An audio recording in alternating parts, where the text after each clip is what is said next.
alguém não permanece em mim, será lançado fora, à semelhança do ramo, e secará. E o apanho, lançam no fogo, e o queimam.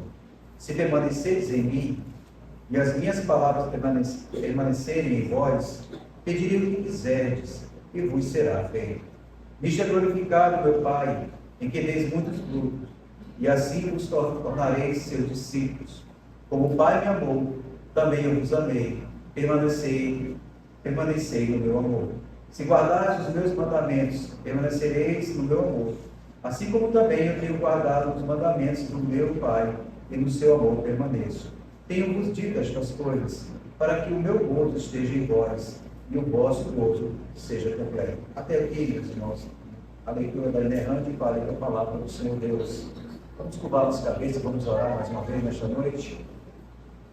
Senhor Deus e Pai, nós te bendizemos o teu nome, porque até aqui, ó Pai, nós dialogamos com o Senhor. Reconhecemos a tua soberania, o teu governo, a tua autoridade, o teu poder. Reconhecemos o nosso pecado, a nossa humilhação, a nossa transgressão. E também, ó Deus, por causa do perdão que nos foi concedido, nós louvamos e também bendizemos o nome do Senhor.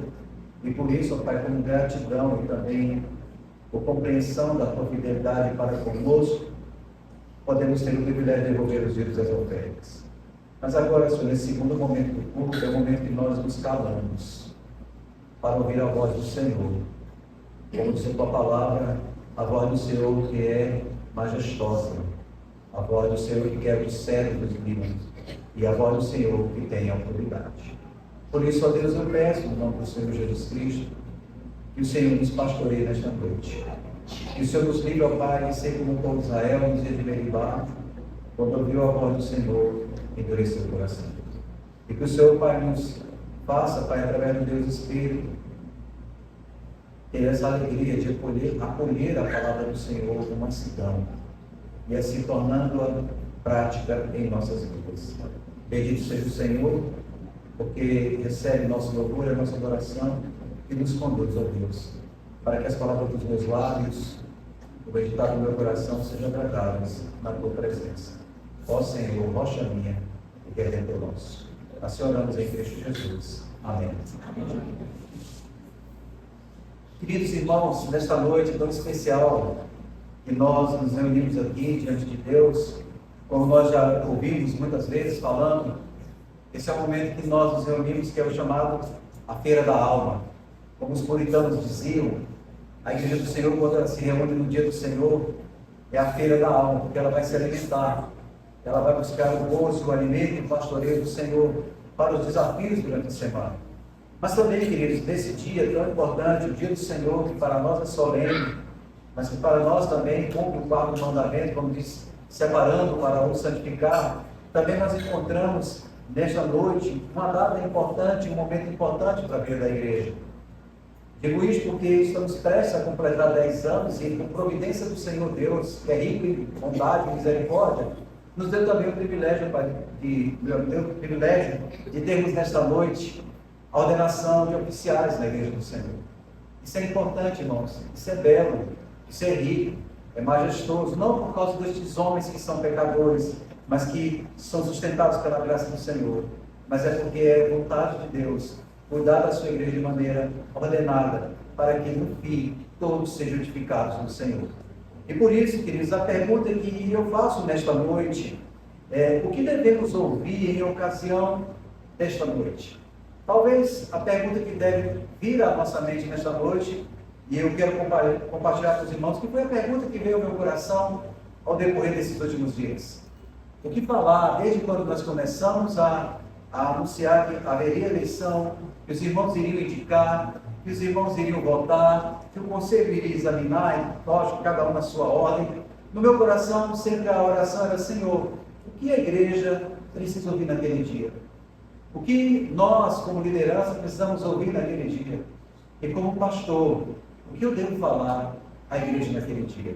E nessa noite, irmãos, é a pergunta que eu faço, que talvez você deve estar pensando, olhando para esse texto: o que o pastor vai falar sobre a ordenação de oficiais nesta noite?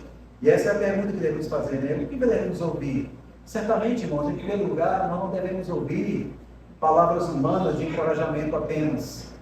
Nós não estamos no culto, nós estamos aqui para ouvir uma palavra que vai animar seu coração de maneira de trazer palavras de ordem ou declaratórias para que você saia daqui animado. Não, ainda que nesse contexto do culto, nós somos encorajados a ficar sempre firmes e abundantes na obra do Senhor. Mas o que nós vamos ouvir nesta noite somente é a palavra do Senhor que é viva e eficaz. A palavra do próprio Senhor Jesus Cristo, como diz Pedro, seca-se a erva e cai a flor, mas a palavra do Senhor permanece para sempre. É ela que deve ser ouvida no contexto do culto. E nesta noite, queridos, eu quero compartilhar essa passagem de João, capítulo 15, de 6 ao 11. E eu queria trazer algumas coisas que eu entendo que são importantes para a gente considerar nesse texto. Primeiro, nós temos que considerar que nós estamos diante das últimas palavras do Senhor Jesus aos seus discípulos. Antes de enfrentar a cruz, o Senhor vai trazer palavras para pastorear o coração dos seus discípulos. E essas palavras, foram ditas pelo nosso Senhor, e elas foram ditas numa ocasião solene, oportuna. Nós vamos perceber isso na própria estrutura do texto. Por que é solene? Porque ele vai deixar um cenáculo. Ele já havia lavado os pés do Senhor. Ele já havia instituído a ceia. E como diz Lucas, e eu quero ressaltar aqui, ele havia já dito para os discípulos da sua vontade de ceiar com os seus discípulos. Nós devemos lembrar que ele disse que, ainda que perto da cruz, ainda que no cenário da morte, ele havia dito: eu estou esperando ansiosamente este momento para ceiar convosco. E nesse quadro, nesse momento, Jesus está caminhando para o Getsemane.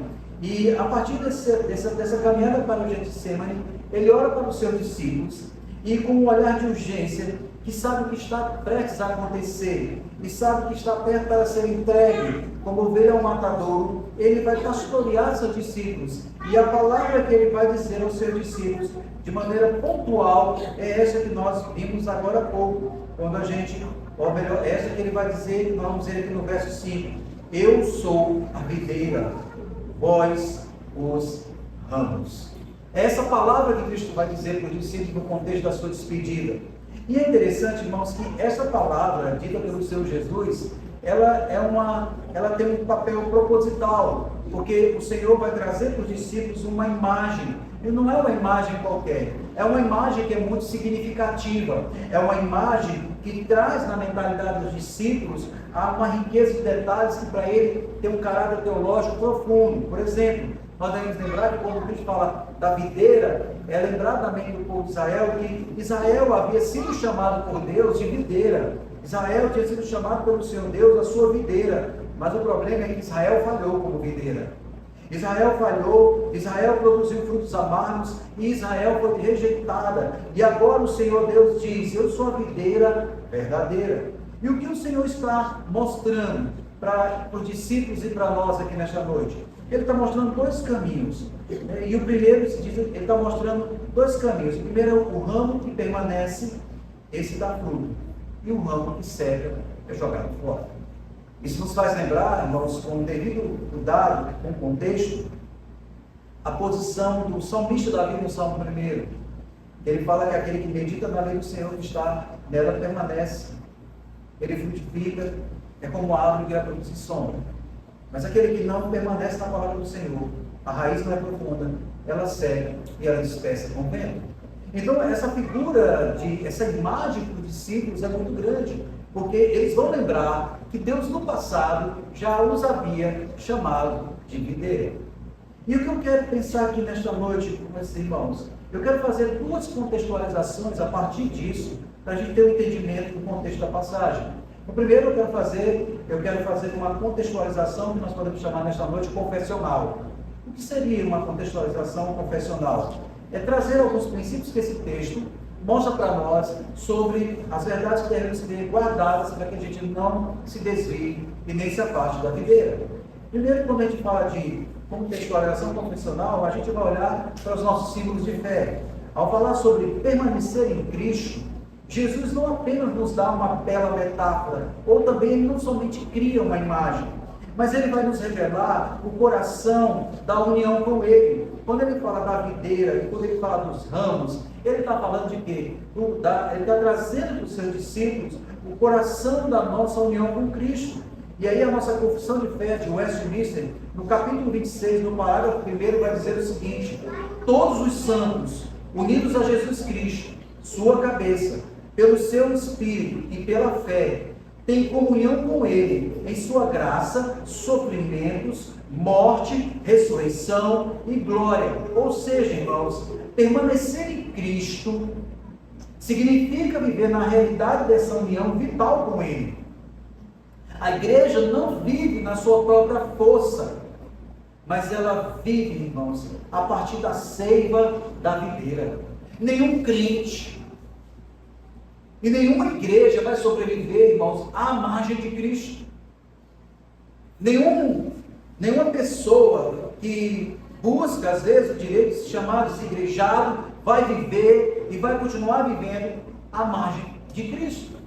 O que a nossa confissão de fé dizendo que quando Cristo fala videira, ele está dizendo que nós temos uma união vital com Cristo. A segunda coisa que nós podemos perceber na contextualização confessional é que nesse mesmo capítulo 26, no parágrafo 2, a nossa confissão diz: essa comunhão com Cristo se estende uns aos outros. Permanecer em Cristo é ao mesmo tempo permanecer em comunhão com o seu corpo, a igreja. Então, irmãos, quando Cristo fala da videira, ele diz: eu sou a videira e vós o ramos, vocês têm em mente duas coisas. Eu e você, que professamos a fé em Cristo Jesus, devemos ter união com Cristo. E essa união que temos com Cristo deve ser vista na vida da igreja. Uma coisa não pode ser sem a outra. Se eu estou bem na igreja, eu estou bem com Cristo. E se eu estou bem com Cristo, eu estou bem na igreja do Senhor. Você gostando ou não, é esse o princípio. Mas aí, queridos, nós temos que lembrar que nesta noite, e isso é muito importante para nós nesta noite, primeiro porque para os oficiais que serão ordenados, se assim aprover Deus, eles terão um papel de cuidar da vinha do Senhor. E para nós, para os ramos, que é a igreja de Cristo, ela também tem a responsabilidade de viver na permanência e ficar unida na videira do Senhor. Esse é o contexto confessional. Mas quando olhamos o contexto do Evangelho de João, o que nós podemos aprender? Olhando o contexto maior, e eu já falei de maneira introdutória, mas eu quero trazer ainda para reforçar mais, esse cenário que Jesus está vivendo e que Jesus diz essas palavras, quando ele diz no verso 6, se alguém não, ele diz: eu sou a videira e vós os ramos, quem permanece em mim e eu nele está muito fruto, porque sem mim nada podeis fazer. Qual é o contexto dessas palavras? Eu já falei que essas palavras foram ditas antes do contexto da cruz. Ele sabia que os seus discípulos iam ser abalados. Se nós olharmos um pouquinho, o contexto dessa passagem, nós podemos perceber que os discípulos até, o Senhor vai dizer para ele: olha, não se turbe o vosso coração, credes em Deus. E o Senhor Jesus sabe que a morte dele, a maneira como vai acontecer o cenário da sua morte, como a ovelha que vai para o matadouro, que vai ser pendurado no madeiro, ele sabe que isso vai ferir o coração dos discípulos. Esse cenário todo vai trazer uma tristeza, e eles serão abalados. E ele sabia que eles iriam também enfrentar perseguições, eles iriam enfrentar dúvidas, eles iriam enfrentar tentações, eles iriam enfrentar provações. Então Cristo está olhando para eles e é como se assim: olha, eu sei o que vai acontecer com você, meu irmão. É como se Cristo dissesse: olha, eu sei, Pedro, o que vai acontecer contigo, ou o que vai acontecer com você, Tomé. Então eu estou dizendo para vocês o quê? Eu sou a videira e vós sois os ramos. Permaneça. É isso que Cristo está dizendo. Ele está dizendo: por quê? Porque, meus irmãos, a vida, a força de um homem, de uma mulher, de um ministério, só tem fruto se permanecer em Cristo Jesus. Fora de Cristo, irmãos, nada podemos fazer. Essa é a mesma palavra que ouvi e precisamos ouvir hoje. Essa é a palavra de Cristo para os discípulos, mas é para nós hoje. Os oficiais que aqui estão, que serão ordenados, a igreja que caminha na missão de Deus, as famílias que aqui estão, os jovens que aqui estão, os adolescentes que aqui estão, os filhos que aqui estão, só poderão produzir frutos se permanecerem na videira. E a pergunta que eu faço nesta noite, mais uma: O que significa então permanecer em Cristo? E a segunda pergunta, quais são os frutos que resultam dessa permanência? Então, queridos, nesta noite, eu quero pensar nisso com os irmãos. Mas antes de pensar nesta verdade, é necessário e oportuno também, agora, pegar o contexto próximo, que é o do capítulo 15. Porque nós falamos de um contexto que antecede, mas eu quero agora ver o contexto próximo. E o capítulo 15 de João, meus irmãos, pertence a um discurso de despedida do Senhor Jesus.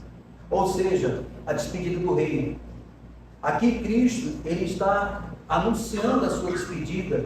E esse contexto da despedida compreende do capítulo 13 até o capítulo 17.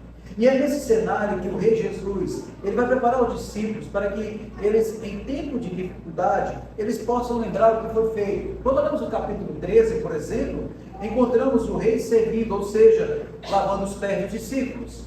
Depois nós encontramos no capítulo 14 a promessa do rei: o meu espírito virá, ou o Consolador. Depois nós encontramos no capítulo 15 agora o rei revelando que a comunhão com ele é indispensável para uma vida cristã, para o ministério profícuo.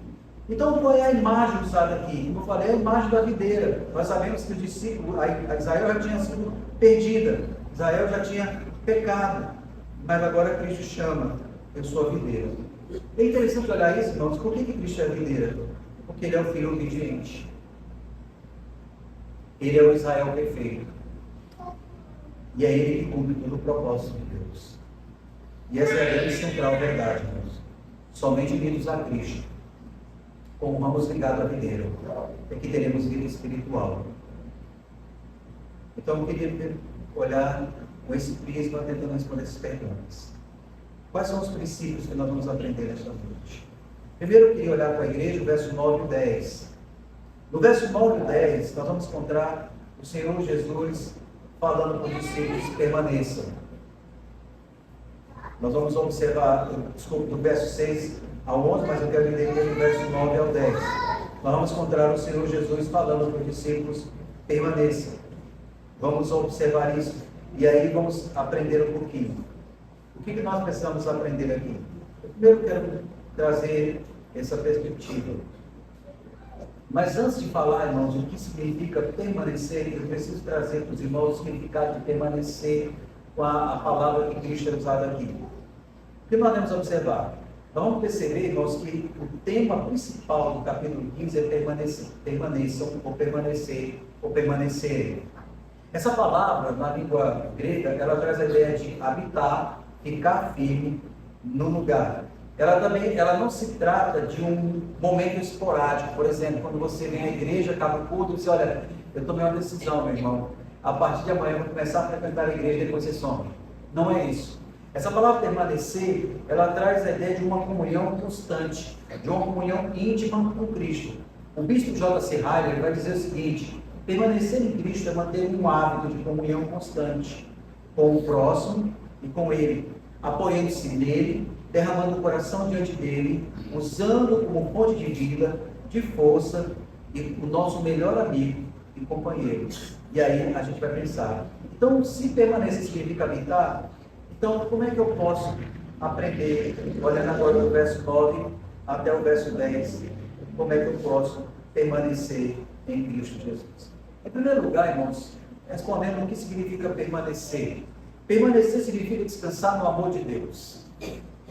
Querido, olha o verso 9 que diz: como o Pai me amou, também eu vos amei, permanecei no meu amor. Este versículo, queridos, está inserido no discurso da videira verdadeira. Esse sermão do Senhor Jesus de despedida, ele prepara os seus discípulos, ele vai trazer um fundamento que é essencial para permanecer. Nós somos uma geração, irmãos, que temos dificuldade de permanecer. Nós ficamos assim: eu não sei se vale a pena permanecer casado, eu não sei se vale a pena permanecer com esse carro, eu não sei se vale a pena permanecer com esse relacionamento, eu não sei se vale a pena permanecer nesse curso, eu não sei se vale a pena permanecer, e assim vai. A gente tem sempre incertezas. E nós temos incerteza, querido, porque a construção do permanecer nossa, ela é centrada no nosso próprio projeto, que é falho, na nossa própria premissa, que é falha. Mas aqui Cristo diz assim, olha, para os discípulos, permaneçam em mim. Eu sou a videira e vós sois os ramos. E talvez vamos imaginar os discípulos olhando para Jesus, dizendo assim, Senhor, como podemos permanecer? O Senhor está dizendo que vai embora. Qual é a razão? Como é que nós podemos continuar? E nós sabemos, irmãos, que no capítulo 14, Cristo vai dizer para os discípulos, não se turbe o vosso coração, credes em Deus e também em mim. Então, quando Cristo olha, eu fico imaginando Cristo olhando o olhar daqueles discípulos. Já não é o olhar do entusiasmo da batalha, ou daquela perspectiva messiânica de que Jesus viria como o rei Davi para conquistar, mas agora eles estão na perspectiva de que o seu rei será tirado deles. Há um momento de tristeza, há um momento de incerteza, há um momento em que eles devem estar perguntando no seu coração, como permanecer? E aí Cristo responde, permanecer está em descansar no amor de Deus. Veja, irmãos, Jesus está preparando os discípulos para a sua partida, e a essa ênfase de permanecer, olha o que ele vai dizer, ele vai introduzir um tema, ele vai dizer, olha, como o Pai me amou. Meus irmãos, esse é o fundamento. Nós somos uma nova criatura, nós temos uma nova identidade, e como diz o apóstolo Paulo aos Efésios, e como diz o apóstolo Pedro escrevendo aos irmãos da dispersão, os peregrinos, ele nos amou. Antes da criação do mundo, ele nos amou. Então, o que Jesus está dizendo, ele está trazendo um fundamento. Irmãos, nós precisamos sempre lembrar dos fundamentos para permanecer. Ele está dizendo, olha, assim como o Pai, ou melhor, como o Pai me amou, olha o princípio, eu também vos amei. Cristo introduz um fundamento, irmãos, de um vínculo dessa união. E esse fundamento, esse vínculo da união é o amor de Deus, o Pai, que está em Cristo Jesus, o nosso Senhor.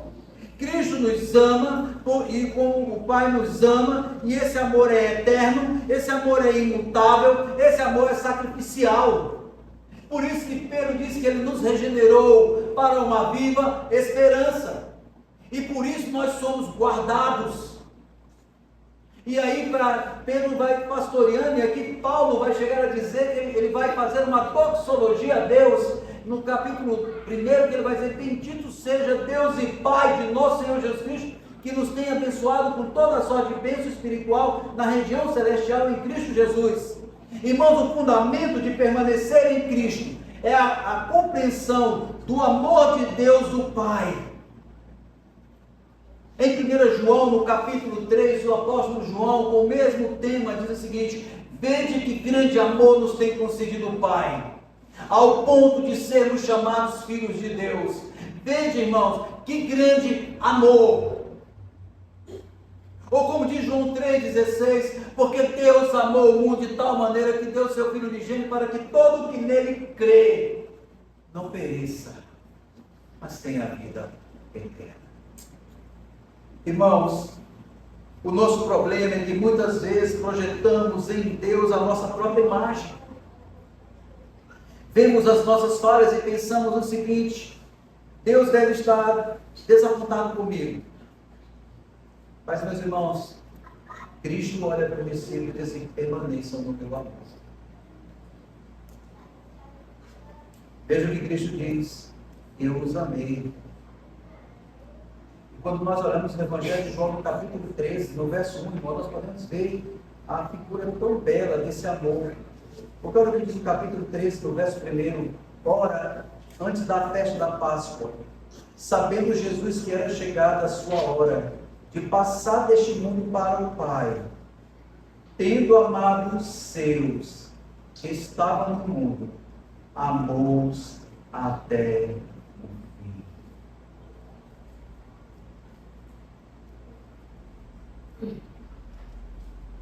naquela noite sagrada, irmãos,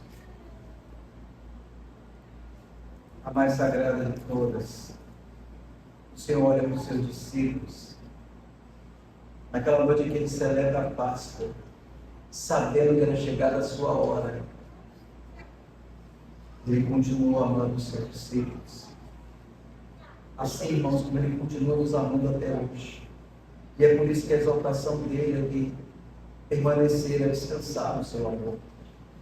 Descansar não tem a ver aqui, queridos, quando eu uso essa expressão de uma vida que você se restringe ao dia do Senhor, a vir uma vez de manhã ou ali lá uma vez à noite, escolhendo qual o melhor horário de vir, como se a vida da igreja fosse uma agenda privada e particular. Descansar tem a ver com essa unidade de relacionamento com Cristo Jesus. Então, queridos, vejam, percebam que antes da fundação do mundo, segundo o beneplácito do seu querer, a Trindade nos amou. E o Senhor Jesus lembra aos discípulos, cenando de tristeza, que a melhor coisa no momento de tristeza é lembrar o quanto Deus nos ama. As pessoas podem nos decepcionar, o mundo pode trazer aflição, mas, queridos, a razão de permanecer não é o mundo. A razão de permanecer não é se a igreja vai atender a você ou a mim, ou se o pastor vai atender a você. A razão de permanecer é o amor de Deus, o Pai, que está em Cristo Jesus, o nosso Senhor. Então, igreja, veja o que Cristo diz: permanecei no meu amor, porque o Pai te ama, porque eu o amo, porque nós os amamos. A segunda coisa que nós podemos perceber da razão por que permanecer, ou então o que significa permanecer. Se permanecer é descansar no seu amor. Permanecer também, meus irmãos, implica em dizer que é obedecer a seus mandamentos. Nenhuma ovelha ou nenhum discípulo, meus irmãos, ama a Cristo sem obedecer seus mandamentos. Porque olha o que diz o verso 10: se guardares os meus mandamentos, olha a repetição, permanecereis no meu amor. Veja, irmãos, que é claro que Cristo está dizendo, não somos salvos, irmãos, por obediência, mas obedecendo porque fomos amados. E aí ele continua dizendo, olha, assim como também eu tenho guardado os mandamentos de meu Pai, e no seu amor permaneço, ele está dizendo o quê? Permaneçam. Veja, irmãos, que como é claro, a palavra do Senhor Jesus é dizendo que, olha, permaneçam no Senhor, vocês foram amados. Cristo mostra como modelo, ele diz, olha, ele mesmo obedeceu o Pai, olha o que ele vai dizer, como eu também tenho guardado. Irmãos, sendo uma prerrogativa do Senhor Jesus, e que ele tinha no seu coração, era a obediência à lei.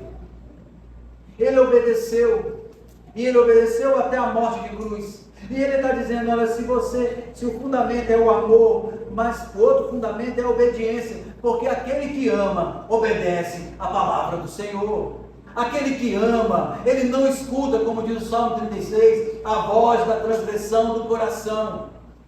Mas aquele que ama, ele obedece a palavra do Senhor. A palavra de Jesus, irmãos, para os seus discípulos é clara. Não confie no seu amor, não confie no seu projeto, não confie em você mesmo, mas permaneça em Cristo, obedeça a sua palavra, porque isso é de relevância para a nossa vida, queridos.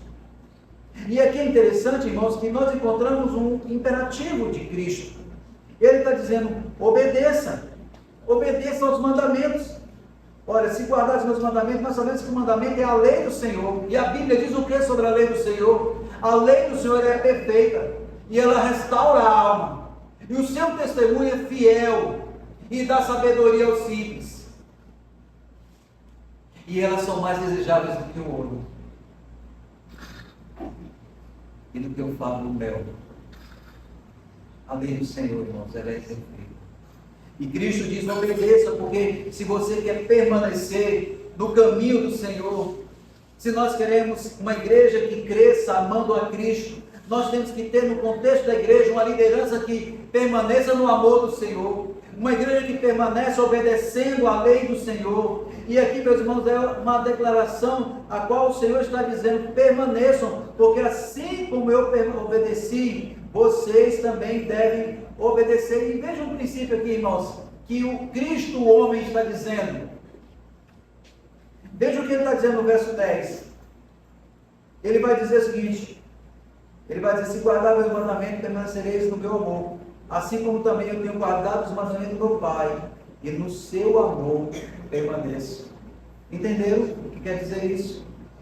Você quer ser amado por Deus, permaneça em obediência à sua palavra.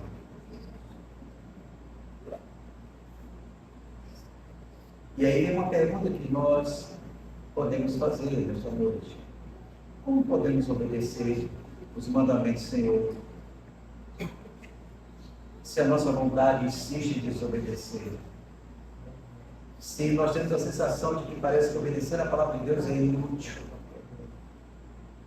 Jesus diz para nós que a maneira de obedecer a sua palavra, irmãos, é ter o coração no amor de Deus o Pai.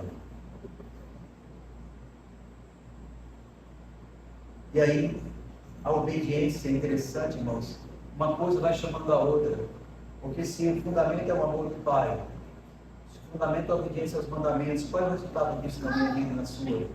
Olha o que ele vai dizer no verso 11. O amor do Pai, a obediência da lei, vai trazer para nós, sabe o que, irmãos? Olha o que diz o verso 11. Tenho dito estas coisas, para que, e aqui tem um propósito, o meu gozo esteja em vós, e o vosso gozo seja completo. É muito ruim, irmãos, permanecer num cenário de distância de frieza. Não tem como permanecer. Mas veja o que Cristo disse, quando você olha para o fundamento que é o amor do Pai, quando você olha para o fundamento da obediência da palavra, a obediência, meus irmãos, ela não será regra, ela não será um checklist, ela não será uma agenda colocada na geladeira, ela não será uma agenda de um sermão domingo, ela não será um compromisso formal, mas pelo contrário, irmãos, o amor de Deus, a obediência à lei vai criar no coração da igreja a alegria do serviço do Senhor. E meus irmãos, é interessante que a Bíblia fala sobre a alegria no Senhor. Ela é a nossa força. Irmãos, o que Cristo está dizendo, olha, isso que eu estou fazendo, eu estou ensinando para vocês, sabe por quê? É para que vocês tenham alegria. É para que não seja pesado, é para que vocês não sofram, nesse sentido de que pensem que estão abandonados, vocês vão passar por lutas e provações, mas o amor de Deus e a obediência à palavra vai trazer o gozo do Pai, e vocês terão gozo na minha pessoa. O que Jesus está dizendo é o seguinte, que a verdadeira vida cristã, a verdadeira alegria do crente está em obedecer à lei do Senhor, porque ela restaura a minha e a sua alma a cada manhã, segundo a misericórdia de Deus o Pai. Então, igreja, qual é a aplicação que podemos fazer então nesta noite?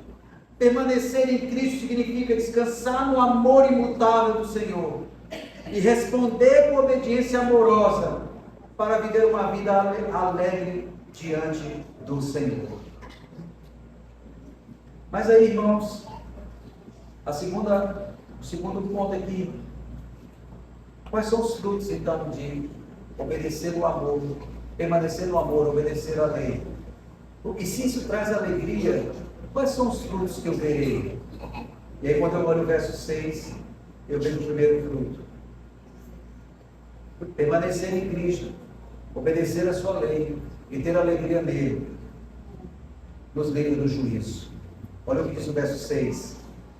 Se alguém não permanece em mim, será lançado fora, à semelhança do ramo, e secará, e o apanho, lança no fogo, e o queima. Meus irmãos, o ramo que não permanece na videira, o ramo que não permanece na videira vai secar, vai ser lançado no fogo, e não vai prestar para nada. Então, irmãos, por que é importante permanecer no amor do Senhor? Por que é importante obedecer à lei do Senhor? E por que isso traz alegria? Porque a alegria que eu vislumbro, ou seja, eu estarei livre do juízo do Senhor. Observe, irmãos, que esse texto nos traz 5 elementos de punição para o homem que rejeita isso. Primeiro, ele vai ser lançado fora, como um mero ramo. Olha o que ele diz, ele já está condenado. Depois ele vai dizer que ele seca, embora essa pessoa possa ter uma vida prolongada, ela não tem paz, ainda que você venha para o culto domingo à noite, mas se você não ler as Escrituras, se você é membro da igreja e não ler as Escrituras, não tenha confiança no amor de Deus do Pai, querido, você está seco, não há alegria. Você vai olhar para a igreja e você não consegue prestar atenção na mensagem porque o teu olhar é desviado de um lado para o outro. Você não consegue olhar para os teus irmãos com alegria, porque você sabe, irmãos, que a mão de Deus está pesando, você está secando, você não tem vigor. Então, por isso que precisamos permanecer no amor, permanecer na obediência da palavra, vivendo com alegria desses dois fundamentos, para que a gente seja livre de quê? Do juízo. Mas não é só isso, queridos.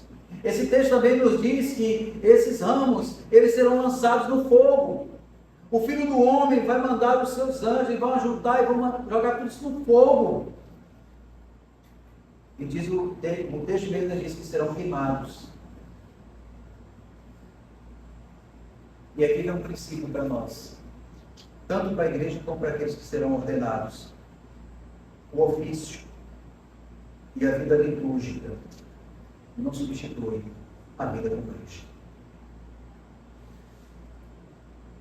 O que adianta você ter ministério na igreja e você não tem nenhum compromisso em amar o Senhor e amar os seus mandamentos? Porque o seu amor, pode pensar, querido, faça uma reflexão nesta noite. Não precisa fazer agora não, pode fazer em casa. Chega lá em casa, depois de você lanchar, conversar com os irmãos, for deitar no travesseiro lá no seu recôndito, pergunta o que você está mais pensando na segunda-feira. É na misericórdia do Senhor? Ou no seu trabalho ou naquilo que você pode ganhar?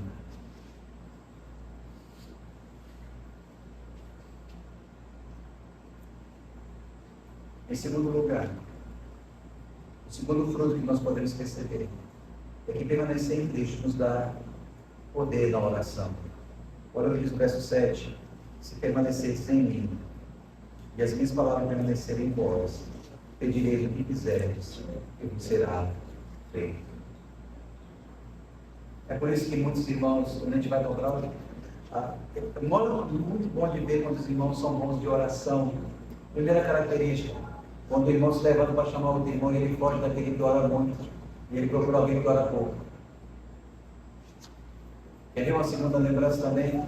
A gente vê às vezes quando o irmão está em pé procurando alguém para orar, quando a gente vai se ajoelhar, o outro já se levantou, já orou.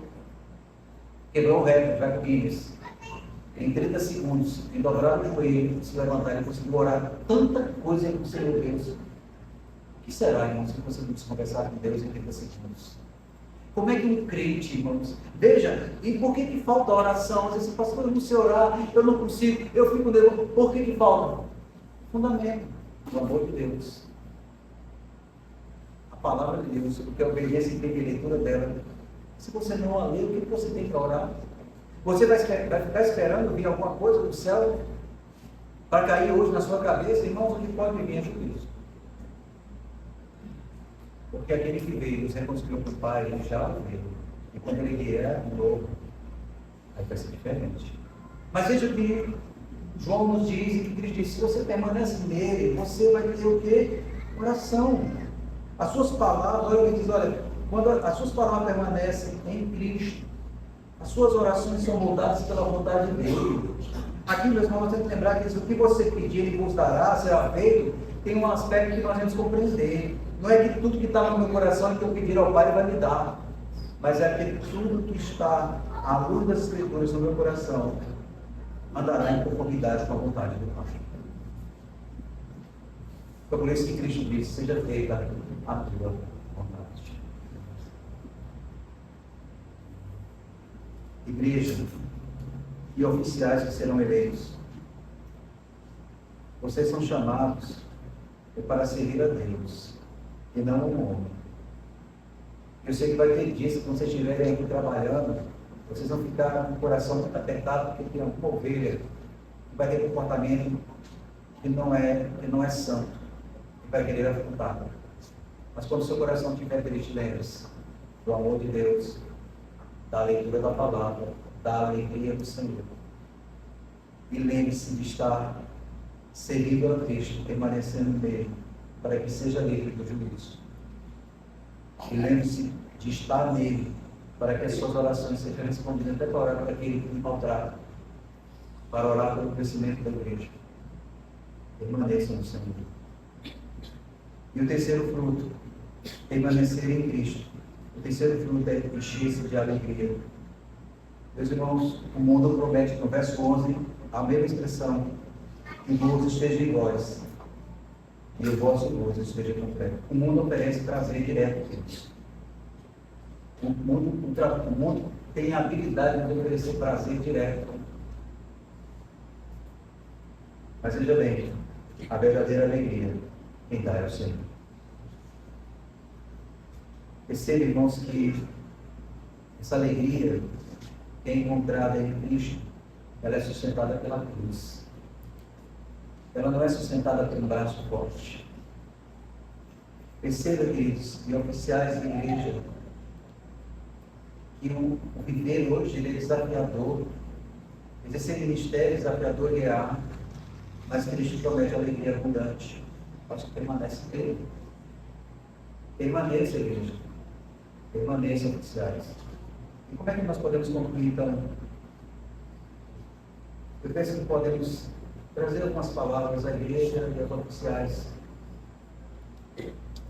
Permanecer em Cristo não é apenas uma recomendação, Deus.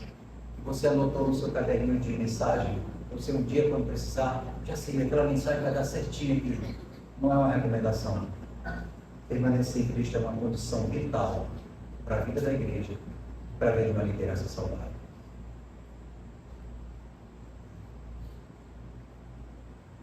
Por que, queridos? Porque sem Cristo só há juízo. Em Cristo há poder e oração. Em Cristo glorificamos o Pai. Em Cristo encontramos a alegria verdadeira. Por isso nós somos chamados a permanecer. Igreja, permaneça. Oficiais, permaneçam. Vai ter semana que vai ser difícil. Talvez a esposa vai dizer que tem que ir para casa. E ele chegar em casa mais cedo que está com muita fome, com dor de cabeça. Mas permaneça. No amor de Deus, Pai. Talvez você vai estar um pouquinho abatido, cansado, sobrecarregado, mas permaneça no amor de Deus, Pai. Porque fomos chamados para essa vida e promessa. Então, o que faremos então? Eu queria trazer uma palavra à igreja toda e aos oficiais, todos que estamos visitando. Depois se perguntasse para você, depois de tudo isso, pastor, o que eu posso fazer? Eu diria, permaneça. Veja Cristo. E veja o que Cristo disse. O que foi que Cristo disse? Permaneça em mim. Verso 5. E permanece em mim. Assim Cristo. Permaneça no Senhor. E aí eu diria como? Se você está cansado, abatido, volte para Cristo. E permaneça em Cristo. Se você está fraco, desanimado, volte para Cristo, permaneça em Cristo. Se você está com medo do ministério que vai receber, como será que vai ser? Permaneça em Cristo, no seu amor. Se você caminha na fé há anos, não abra mão de continuar permanecendo em Cristo. Porque Ele promete, a minha alegria estará em vós, e a vossa alegria será completa, para a glória do seu próprio nome. Vamos orar mais uma vez?